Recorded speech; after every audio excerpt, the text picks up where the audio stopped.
देखें भाइयों आप लोग, ये क्या चीज़ सूख रहा है। अगर आप लोग इसको पहचानते हैं तो कमेंट में ज़रूर बताएं कि ये क्या चारपाई पर सुखाया जा रहा है हमारे घर में। देखें आप लोग ध्यान से, बड़े गौर से।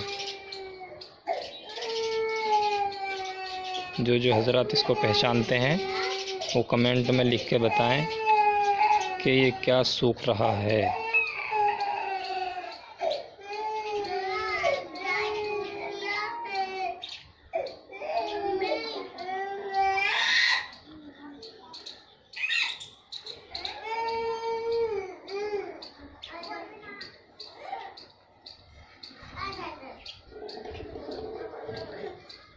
और ये चीज़ खाई जाती है, इतना भी मैंने बता दिया।